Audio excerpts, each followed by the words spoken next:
మన ఇంటికి మనుషుల్ని పంపించింది ఎవరో కాదు, పోలీసు వాళ్ళే. అవును బాబు, కొత్తగా వచ్చిన కమిషనర్ మహేందర్ రెడ్డి. అవును సార్, పెద్ద ఆయన్ని లేపాలన్నది టార్గెట్. కానీ ఇప్పుడు మీ ఇంట్లో ఉన్న పెద్ద తలకాయలందరినీ లేపేయాలనుకుంటున్నారు, అది కూడా 10 రోజుల్లో. మల్లేశం, రాఖీ, అరుణాచలం, సంపు, సాంబశివం, యాదగిరి, కాశీ, మైఖేల్, మన్సూర్. సేతుపతి తర్వాత రౌడీ అన్నవాడెవడు తలెత్తకూడదు. అందరినీ షూట్ చేసి పారేయండి. I want my city clean.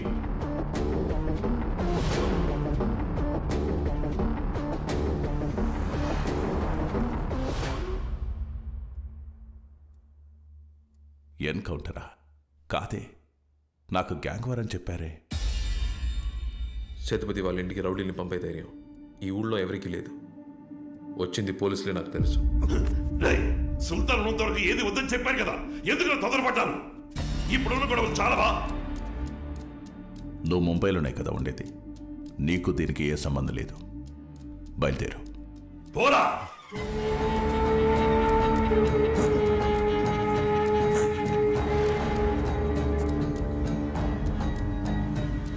నేను నీ మంచి కోరి చెప్తున్నాను, ఇక్కడ ఉండొద్దు, వెళ్ళిపో.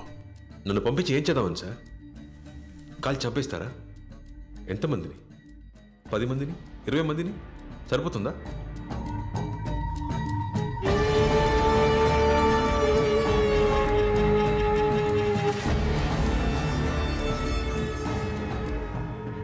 నాకు తెలిసిన ఈ విషయం వాళ్ళకి తెలిసి ఏమవుతుందో మీకు తెలుసు. వాళ్ళ కానిస్టేబుల్ అయినా ఒకటే, కమిషనర్ అయినా ఒకటే. బెదిరిస్తున్నావా? మీ నాన్న స్థానంలోకి రావాలనుకుంటున్నావా? లేదు సార్, అవకాశం ఏమంటున్నాను. మీరు వాళ్ళని చంపాలనుకుంటున్నారు, నేను వాళ్ళని మార్చాలనుకుంటున్నాను. వాళ్ళని మార్చలేవు. వాళ్ళ మీద వారానికి 100 కేసులు వస్తున్నాయి. మారుస్తావా? వైలెన్స్ వాళ్ళ రక్తంలోనే ఉంది. వైలెన్స్ వాళ్ళ రక్తంలో లేదా సార్, వాళ్ళ బ్రెయిన్లో ఉంది. నట్లు బోల్టు ప్లేట్లతో తెలివి ఫీలింగ్స్ లేని రోబోట్ని కూడా నేను చెప్పింది చెప్పినట్టు చేయించగలను. నా మంచి చెడు చూసి నన్ను పెంచిన వాళ్ళు నా మాట విని నేను చెప్పినట్టు చేస్తారు. వాళ్ళు ఇలా అయిపోవడానికి మా నాన్న కూడా ఒక కారణం సార్. అందుకే వాళ్ళని మార్చాలనుకుంటున్నాను. ఒక అవకాశం అండి సార్. నువ్వు మహాభారతం చదివావా? మహాభారతంలో కృష్ణుడు 100 అవకాశాలు ఇచ్చినా కౌరవులు మారలేదు. ఆయనే వాళ్ళను చంపేశాడు. నువ్వు ఒక్క అవకాశమే కదా అడిగింది. ఇస్తాను. 6 నెలలు సరిపోతుందా? కానీ ఈ 6 నెలల్లో వాళ్ళ మీద ఓ చిన్న పెట్టి కేసు కూడా ఫైల్ అవ్వకూడదు. ఏ స్టేషన్లోనూ ఏ ఒక్కరి మీద ఒక్క కేసు కూడా ఉండకూడదు. జరిగే పనేనా?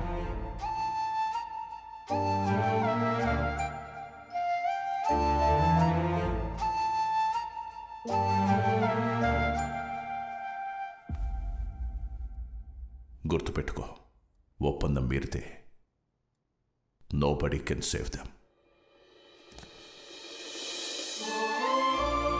మహాభారతంలో కృష్ణుడు పాండవుల వైపు నుంచున్నాడు. అదే కృష్ణుడు కౌరవుల వైపు ఉంటే వాళ్ళకి నేనున్నాను. అదే మహాభారతాన్ని ఒకసారి యుద్ధం లేకుండా ఉంచుకోండి సార్.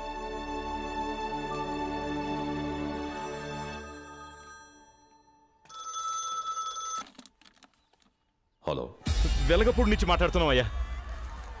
మీరెప్పుడు వస్తున్నారయ్యా? ఇక్కడ రోజుకో ప్రాణం పోతుందయ్యా. రాయ్, మీలో 20 మంది బయలుదేరి ఆ ఊరికి వెళ్ళండి. ఊరికి నీకేమన్నా బుర్రగాని దొబ్బిందా? మన ఇంట్లో దాడి చేసింది ఎవరో తెలీదు. వాళ్ళని పట్టుకోవడం మానేసి మమ్మల్ని ఊరికి వెళ్ళమంటావా? నాయకుడు లేని గ్యాంగు ముండమోపితో సమానమని నిరూపించావు. ఏం మాట్లాడుతున్నావు? నేను చెప్తున్నా, ఎవరు వెళ్ళకూడదు. సరే, వెళ్ళాలా వద్దా అని ఎప్పట్లా తేల్చుకున్నా.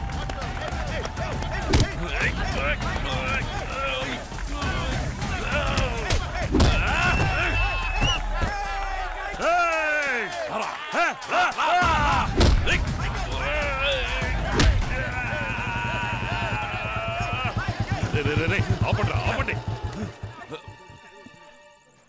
ఎందుకు ఆగారు? పర్లేదు కానివ్వండి. అది కాదు బాబు. బాగా ప్రాక్టీస్ చేసి అందరినీ కొట్టండి, నరకండి, చంపండి. ఆయనపై 3 రోజులు కాలేదు ఇంకా. మీరు అసలు మనుషులేనా? ఇలాంటి పనులు చేసి ప్రశాంతంగా తిండేలా తింటున్నారు. రక్తం వాసనకి వాంతి రావట్లా? ఇక్కడికి వచ్చేటప్పుడు ఎంతో ఆనందంగా వచ్చాను. ఇప్పుడు అసలు ఎందుకు వచ్చానని ఉంది. ఇప్పుడు చెబుతున్నాను వినండి. నేను ఇక్కడ ఉన్నంత వరకు ఎవరైనా కత్తి చేత పట్టారో ఆ నిమిషం మీరెవరో నేనెవరో. నేనున్నంతకాలం ఈ గడప తొక్కను, మీ మొహాలు అసలు చూడును. తప్పుకో. ఏంటి జపాన్కి రావా? పిచ్చెక్కిందా నీకు? మచ్చా ఇది నీ డ్రీమ్. దీనికోసం నువ్వు చాలా కష్టపడ్డావు. వీళ్ళందరూ ఎవర్రా? ఆఫ్టర్ రౌడీ గ్యాంగేగా. ఇంకేం ఆలోచించుకో, బయలుదేరు. నీకు వీళ్ళు రౌడీలు కావచ్చు, కానీ వీళ్ళే నా సర్వస్వంరా. వీళ్ళ చేతి ముద్దే తిన్నాను, వీళ్ళ ఒళ్ళోనే పడుకున్నాను. అన్నీ మర్చిపోయి ఎలా రమ్మంటావురా నా వాళ్ళని చెప్పుకోవడానికి? నాకు ఇంకెవరు మిగిలి ఉండరు. నువ్వు వెళ్ళు, నేను రాను.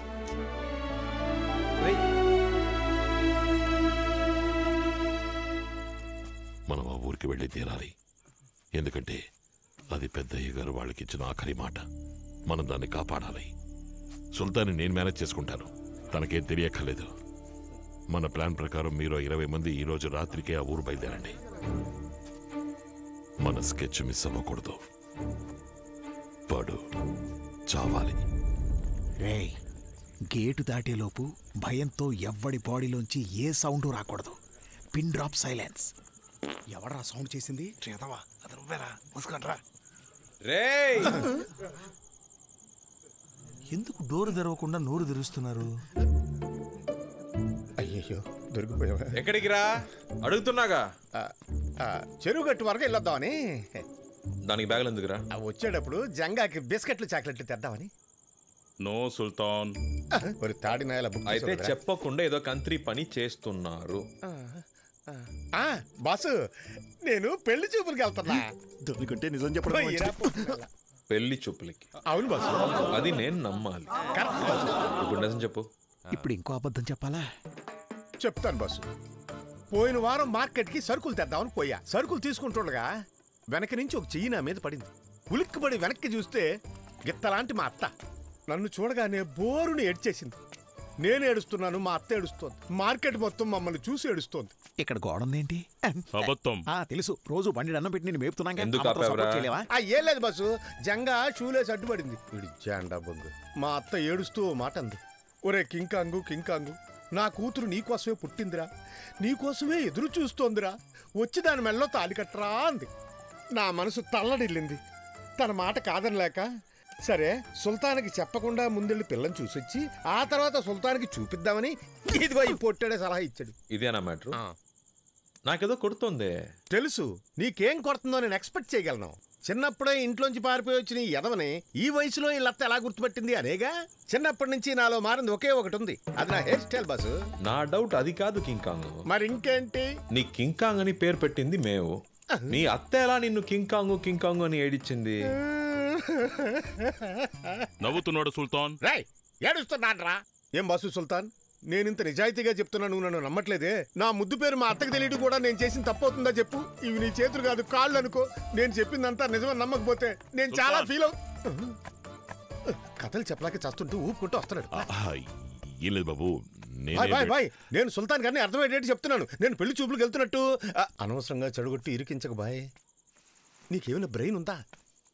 నన్నేం చేయమంటావు? తలుపు తెరుచుకుని ఆయన వచ్చేసాడు. ఆ కాడ్చీల జంగా తీసుకొచ్చాడు. వాడు ఫుడ్ కట్ చేసి ఏ సమస్య రాకూడదంటే వైజాగ్లో ఉండకూడదు. ఎవరికీ తెలియని చోటుకెళ్ళి వాడు తలదాచుకుంటే మంచిది. ఆలోచిస్తున్నాడు చూడు, దొరికావంటే తోలు ఊల్చేస్తాడు. నిన్ను కాపాడేందుకు నా బోనస్ పెంచాలి. సరేరా, పెళ్లి చూపులకు నేను వస్తా. సుల్తాన్, వాడి పెళ్లికి వాడేవాళ్ళు, మరి మీరెందుకు? వెళ్ళాలి మావయ్య, మన ఇంట్లో జరిగే మొదటి శుభకార్యం కదా. మన ఇంట్లో మొత్తం ఎంతమంది? 94 మంది ఉన్నారు. మన జెండాతో కలిపితే 110. రైట్, మనందరం పెళ్లి చూపులకి వెళ్తున్నాం.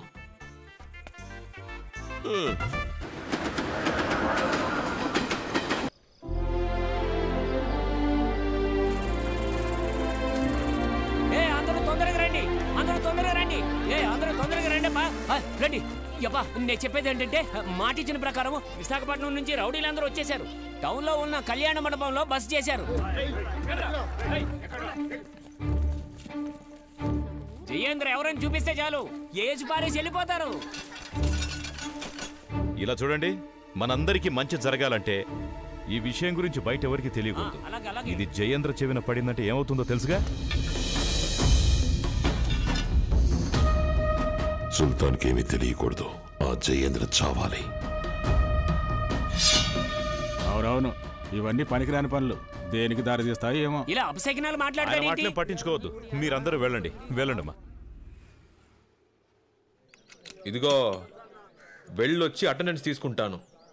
ఏ ఒక్కడు మిస్ అయినా చంపేస్తాను.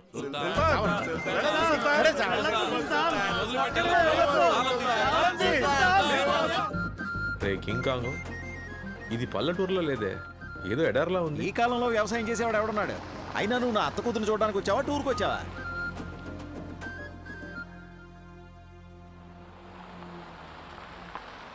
మంచి ముహూర్తంలో కారు వచ్చింది. వీళ్ళల్లో నా కాబోయే మామగారిని ఎలా కనిపెట్టాలి? ఈ బట్ట తలవడై ఉంటాడు. అల్లుడు గారు మీ బొచ్చే మీ కందం. ఇంకొక వీడు కాదురా మామ, వీడురా. అమ్మయ్య, సుల్తాన్ చూడలేదు. అయ్యా వీరభద్ర, మమ్మల్ని ఆదుకోవడానికి వచ్చిన ఈ బిడ్డకు ఆశీస్సులు ఇచ్చి ఈ ఊరిని కాపాడయ్యా. నువ్వే దిక్కు వీరభద్ర. అమ్మ పెళ్లి కూడా నేను కాదు, ఎత్తును బాసు. పెళ్లి ఇది కాదు, రా. వీరభద్రుడు వచ్చాడు, ఊరిని కాపాడడానికి వీరభద్రుడు వచ్చాడు. ఒక ముఖ్యమైన విషయం, మేము ఇక్కడికి ఏ పని మీద వచ్చాము అన్నది సుల్తాన్కి అస్సలు తెలియకూడదు. నమస్తే. ఓరి నా కింకాంగ్, కూర్చోండి. మొత్తం టేకే ఉంది. Burma teak. అత్త రిచ్ అనుకుంటా. బాగా పెద్ద చోటుకు వాచ్ పెట్టుకోకుండా వచ్చావు. ఏం చేస్తారా మాత్రం బిల్డప్ ఉండద్దా? నమస్కారం. పెద్ద మనుషులు పెద్ద మనుషులే. నేను ఊరికి అలా ఇల్లంతా తిరిగి వచ్చా. బానే ఉంది. ఇచ్చింది తిరిగి అడక్క బాసు. అమ్మయ్య, కాఫీ వచ్చేసింది. ముసల్దానా, ముళ్ళకంపలాంటి జుట్టుందే, అతనే అల్లుడు. అయ్యో, అడ్డమైన వాళ్ళకి నా మనవరాన్ని చూపిస్తున్నారే. ముసల్దానా, ఏంట్రా బావ నిన్ను పట్టుకుని అర్థమైన వాడు అంటున్నావు, నవ్వుతున్నావు? అది నా గురించి అనలేదు, నీ గురించి అంది. పెళ్లి చూపులు మీకు కాదు, వాడికి. కూర్చోండి. అయ్యో, నాన్సెన్స్ చేసావు కదరా. బాసు, పిల్లొచ్చింది చూడు. ఈ అమ్మాయి నా అత్త కూతురంటే నేనే నమ్మను.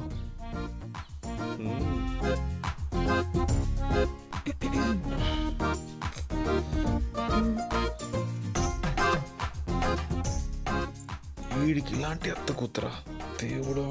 ఏంటి అల్లుడు గారు, అమ్మాయి నచ్చిందా? టక్కుని చెప్పాలి. ఊరికెళ్ళి లెటర్ రాస్తానని మాత్రం చెప్పకూడదు. అమ్మాయి అద్భుతంగా ఉంది. నో అనడానికి మనసు రావట్లేదు. కన్నడ వాళ్ళు కొట్టినా సరే చెప్పేయాల్సిందే. పిల్ల నాకు నచ్చలేదు. ఏరా, నా అందానికి మ్యాచ్ అవ్వద్దా? రేయ్ నిన్ను. రేయ్ నిజం చెప్పు, నీ అత్త కూతురు నీకు నచ్చలేదు? అమ్మాయి బాలేదు? అత్త కూతురు చెత్త కూతురు, అందగా లేకపోతే ఎలా ఒప్పుకోను? ఆ పిల్ల నాకు నచ్చలేదు. గుడ్డిగా చాకింది చాలు. ఆ వాచ్ తీ. దేవుడు దీన్ని బయటికి తీరా. ఎలా తీయాలబ్బా? వాచ్కేనా అమ్మాయికేనా అదృష్టం ఉండాలి. వాచిపోయింది. కన్ఫర్మ్ గా చెప్పు, మీ అత్త కూతురు నచ్చలేదు? ఏం బాసు, ఫోర్స్ చేసి ఒప్పించాలని చూస్తున్నావా? ఆ పిల్ల నాకు నచ్చలేదు. రిజెక్టెడ్. బ్యూటిఫుల్. చిన్నప్పటి నుంచి అంతే. నో అన్నాను కదా, ఇంకా లుక్ ఏంటి?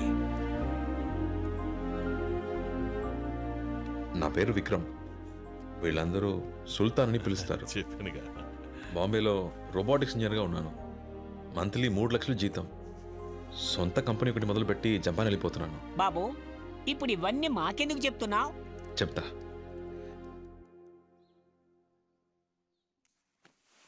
మీ మేనల్లుడు అమ్మాయి నచ్చలేదు, ఈ పెళ్ళొద్దు అని చెప్పాడు.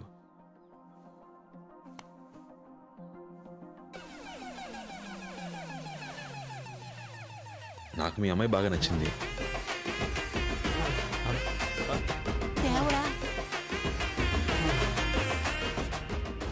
నేను పెళ్లి చేసుకుంటాను.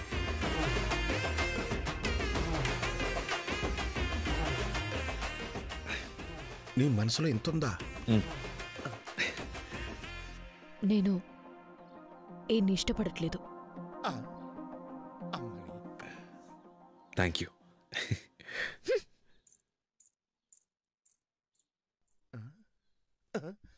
అరే రే, ఇష్టం లేదంటే నవ్వుతున్నటి?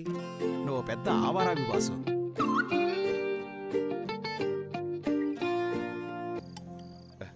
సుల్తాన్, ఇఫ్ యూ డోంట్ మైండ్, ఒకవేళ ఆ పిల్ల మా అత్త కూతురు కాదని తెలిస్తే నీ రియాక్షన్ ఏంటి?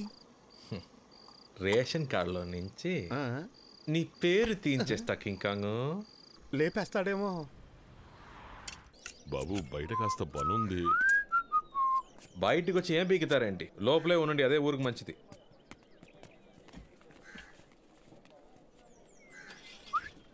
బండి రెడీయారా? బండి రెడీ. ఎప్పుడు వస్తుందిరా నీ అత్త కూతురు? బస్సు, ఒకవేళ నువ్వు ఆ పిల్లని చేసుకుంటే ఉదయాన్నే లేచి ఇంటి పనులన్నీ నువ్వే చేయాల్సి ఉంటుంది. ఆ చాకరీ చేయడానికి బావి ఉన్నావుగా. చాకరీ నాకు, పోరి నీకా. రే వస్తుందిరా. వస్తే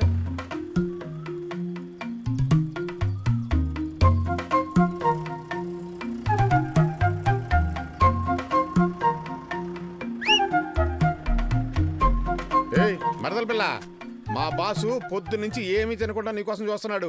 వచ్చి 2 మాటలు మాట్లాడెళ్ళు. రౌడీలైతే భయపడాలా? ఊళ్ళో వాళ్ళు మీకు భయపడొచ్చు, నేను భయపడను. ఓహో, పోరా, నేను మాట్లాడను. అంత ధైర్యం ఉన్నదానివి ఊళ్ళో రౌడీలు కొడతానికి మమ్మల్ని ఎందుకు పిలిచినట్టు? వీరనారిలా నువ్వే ఫైటింగ్ చేసి తరివేచ్చుగా. ఇదిగో చూడు, నువ్వు గనక ఇప్పుడు వెళ్ళి మాట్లాడకపోతే నన్ను తిననివ్వడం, నిద్రనివ్వడం, కూర్చోనివ్వడం, మాట్లాడనివ్వడం, తిరగనివ్వడం. నువ్వు నా మరదలు కాదని తెలిసిపోతుంది, నేను నీ భావన కాదని తెలిసిపోతుంది. ఈ ఊరి సమస్య తీరదు. అప్పుడు అందరూ కలిసి ఎట్లో పడ్డట్టే. ఈ రోజు విన్ని దున్నపోతా తప్పుకో. జరగరా? నో సుల్తాన్. ఏరా అది ఇంత కోపంగా చూస్తుంది? మిమ్మల్ని ఏదైనా చేస్తుందంటే పరువు తిక్కరా, పోరా. నో సుల్తాన్.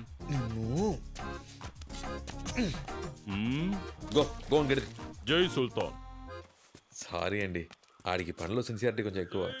ఈ కలరు మీకు. నువ్వు నాకు ఇష్టం లేదని చెప్పాను కదా, మరి ఇంకెందుకు నేను వెళ్ళిన ప్రతి చోటికి వస్తున్నావు? ఏదో మాట్లాడాలన్నమాటగా మాట్లాడు. చెప్పు. అది ఏంటంటే మరి మాట్లాడు.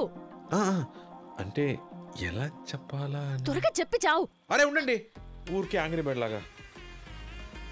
ఆడున్నాడే ఆడు, వాడు నిజంగానే మీకు వరుస అవుతాడా? ఆడనోసారి చూడండి. అంటే మీరేమో ఇంత అందంగా ఉన్నారు, నాకు బుర్ర బదులు కొట్టుకున్నా వాడు మీకు బావలు అవుతాడో అర్థం కావట్లేదు. వీళ్ళేమో పెద్ద రౌడీ బ్యాచ్. ఒకవేళ మిమ్మల్ని బెదిరించి అలా అబద్ధం చెప్పించారేమో అని డౌట్. ఏంటండి, బావని ఎవరైనా బావ కాదని చెప్తారా? ఆయన మా బావే.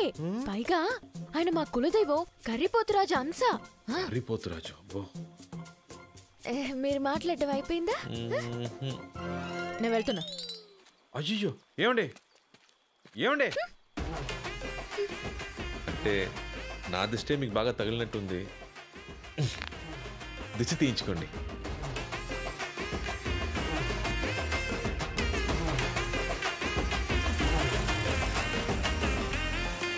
మీ పాటికి ఎవరెవరినో తీసుకొచ్చి అమ్మాయిని చూపించారు. అతనేమో దీని చుట్టూ తిరుగుతున్నాడు. నువ్వు కొంచెం నోరు మూసుకుంటావా? ఎప్పుడు నా మాట విన్నారు కనుక చేతులు కాలేక ఆకులు పట్టుకుని ఏం లాభం? నా ఇంట్లో ఆడపిల్లను పెట్టుకుని పక్కింట్లో ఆడపిల్లను చూపిస్తే బాగుండదు కదమ్మా. అందుకని నేను మీ కూతుర్ని. మీరు మాత్రమే కాదు, నేను ఈ ఊరు కోసం ఏవైనా చేస్తాను. కొంచెం జాగ్రత్తగా ఉండమ్మా. అందరూ రౌడీ వెధవలే ఉన్నారు. కాశీ